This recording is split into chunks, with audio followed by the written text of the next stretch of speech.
So natapos na po natin ang wiring sa ating controller para sa home automation. So yung ating mga ilaw is makokontrol natin sa tatlong method. Pwede natin siyang kontrolin sa manual switch, yung switch na nakakabit doon mismo sa mga ilaw. And then number 2 is pwede natin siyang kontrolin sa application sa Android phone. And then yung pang tatlo is pwede natin siyang kontrolin through voice command.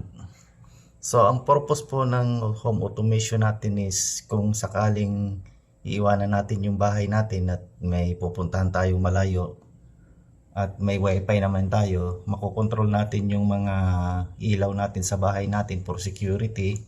And then kung may CCTV tayo, makikita natin na yung loob ng bahay natin kasi napapailaw natin siya, na makokontrol natin siya yung mga ilaw sa loob at labas ng bahay natin.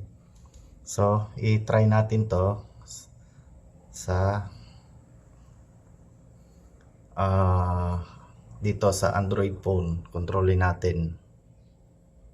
So dining, yan, naka-on. Off natin. Ayun, nag-off. Kitchen light. Yan, nag-on ang kitchen light. Outdoor light. Ito. Ayun. On ang outdoor light, yung ilaw sa labas umilaw. So dining light.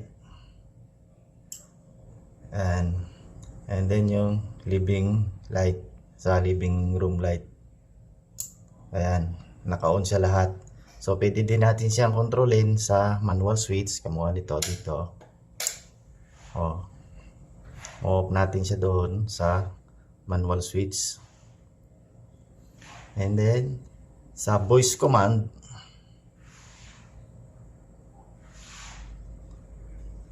Alexa, turn off all light. Sure, turning 4 switches off.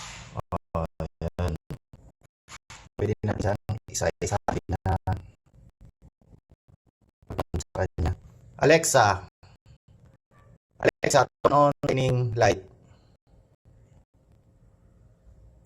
Sure, turning the dining light on. So, yon.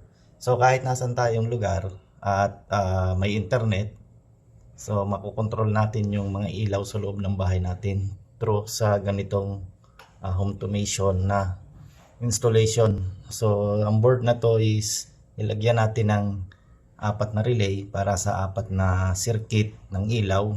So pwede natin itong gawing 8 kung maraming ilaw yung iko-control natin. So napakaganda nito kung for security ng bahay natin, na kung walang tao makikita natin and then makokontrol natin yung mga ilaw. So yan, tapos na to and then operational na. So okay.